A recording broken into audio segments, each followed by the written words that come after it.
everyone, welcome back to my channel. So today we are finishing up the year. What's good? We made it through another year, and I decided, since I normally don't do this, that I wanted to tell you guys some of my favorite products of this year because I love watching these to see what products people use that enough the entire year. Like a month favorite is nice, but hearing somebody use something an entire year is crazy. So I decided I'm gonna hop in and start telling you guys my favorites. So I'm going to tell you them in the order that I apply them, and everything will be linked down below. Before my makeup, I use this religiously this year. This is the Belif The True Cream Aqua Bomb. So it is kind of this gel moisturizer. Now, I have used so many moisturizers, and this is the greatest one I have ever used. It preps my skin so nicely. I actually feel like it's absorbing into my skin. Now, it is a little bit pricey, but for me, it seemed like it was worth it. I have very, very, very, very, very dry skin. I mean, we're talking Sahara Desert.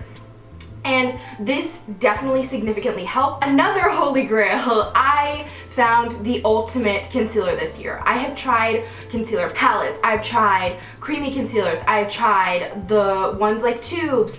This is the greatest one I have ever used. It is the Nars Radiant Creamy Concealer. Everyone and their mom uses this, so it's not anything new to you guys, but I just thought it was worth mentioning. If you were somebody who's very fair, this is awesome for you. Chantilly matches me perfectly, which never ever happens, and I feel like this is light enough that it doesn't weigh down your skin, but it's heavy enough that it covers things. I've gone out where I just put this on my skin and then left out of my house and put a quick coat of mascara on.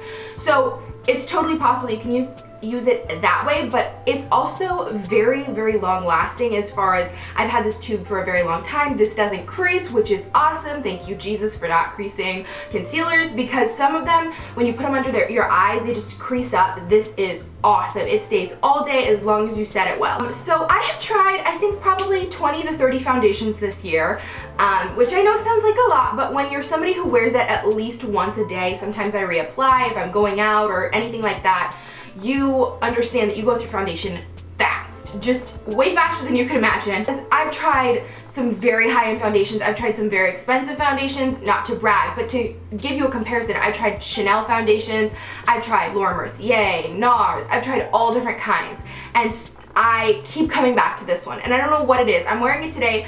It's something about the coverage, the formula. I mean, everything about it is awesome. There's a nice shade range. There's something about it that it brings me back to it, and I think the formula is so nice because it's so pigmented, but it's not the heaviest foundation. I've used some that are very pigmented, but they make your skin tacky. This is just a nice, even coverage.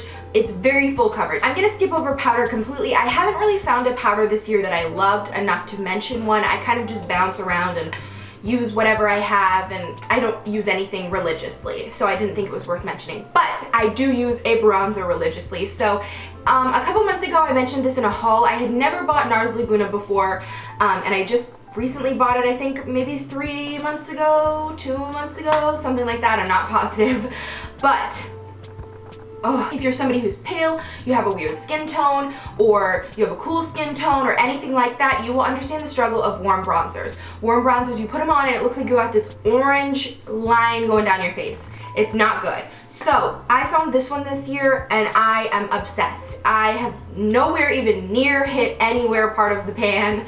It's not the most affordable, but it is the greatest option that I have used. Alright, and then on to highlighter. I have gotten in on the highlighter game this year. If you go back to my videos last year, I was wearing no type of highlight. I was against the highlight, and now I finally caved in, and I bought the Anastasia Starlight Illuminator, and I actually loved it this year. I think it is something that you need to be careful with. So when I first bought it, I went crazy with it, and I was like everywhere, all over my face. And if you put too much on, it gives you this fake, like, oily, porous effect on your face, and it's very bad. So make sure you have a light hand with this. But the things that are great about it, it doesn't have chunks of glitter in it, which is awesome, because there are some highlighters that just are chunky glitter and it falls all over your face. This is very nice. It's a very fine milled powder, so when you put it on and you tap it off really quickly and then put it on your face, it's very nice. It gives you a good, even, really nice highlight, and it's white, which is awesome, because for somebody like me, when I use colors in my highlight, it makes it look like a bronzer. Unfortunately, I know the struggle of being the palest person in the entire world, also known as Casper the Ghost. Alright, this year I also hopped on the eye primer bandwagon. Why wasn't I using one before? I don't know. But what I do know is this is awesome. So I have tried the Urban Decay primer. I have tried the Too Faced eyeshadow insurance.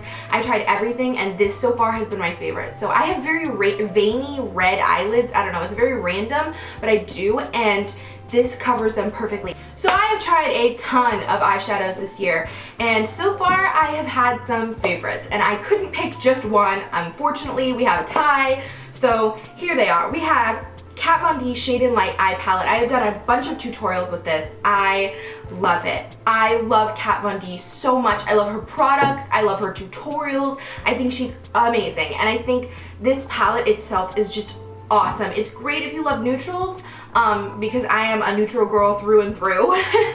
And I have tried every color in here. It's nicely pigmented. Nothing is a cheap color. You know, sometimes when you get eyeshadow palettes, they'll throw in 2 or 3 for the sake of it, and they'll be cheap colors.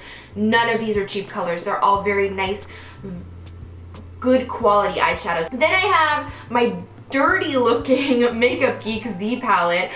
These are just my favorite ones that I've used this year. So I think probably if I had to pick my most favorite, it would be this one. It's Magic Act. It's a foiled shadow, but then again, I also mix it sometimes with Shimma Shimma, and they're just amazing. They're such good quality, seriously awesome eyeshadows. I don't know. And then the rest of these are also ones that I used, but I would say if I had to pick 2 out of this palette, these would definitely be my favorites. Liner. I have already made a video about this eyeliner, so I won't talk too much about it, but it is the Kat Von D Ink Liner. Holy grail, you guys. I finally found my favorite eyeliner, which has taken me so long. I've tried so many, and this has been my favorite. It is the blackest of the black. It's not tested on animals. It's just a good quality product. Mascara. I have my 2 favorites. This is an older favorite, and this is a newer favorite. So my older favorite is the Too Faced Better Than Sex mascara. You've heard about this, I'm sure. It is just awesome if you want that huge, clumpy, voluminous look. It's awesome. I'm pretty much out of it. So yeah, it was my favorite at the beginning of the year, and I definitely really enjoyed using it, but I think I'm not going to be repurchasing it solely because of this product. So I had heard about this from my friend Zoe.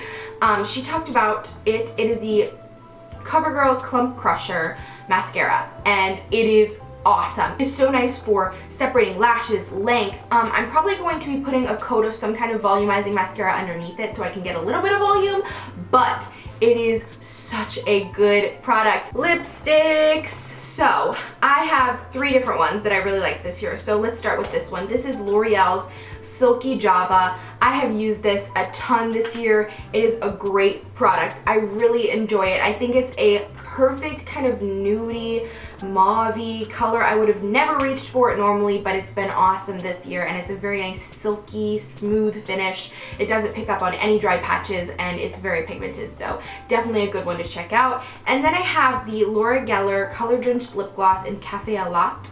And I never again would have reached for this one, but I had a makeup artist try it out on me, and I liked it a lot. So I ended up purchasing it, and I'm very happy I did because I've used it a ton this year, especially in the last couple months. Finally, my Colourpop Ultra Matte Lip in Beeper. I'm wearing it right now with a little bit of a mixture of the Laura Geller lip gloss as well, but I think this is an awesome, awesome product. Its pigmentation is great. It doesn't flake that much on me. I mean, it's a little bit because it's ultra matte, but it's awesome. It's $6. You can't beat it. It's amazing. Seriously, go get you some. So those are my 2015 beauty favorites. I hope you guys enjoyed this video. If you did, give it that big thumbs up, subscribe down below, and I will see you back here later.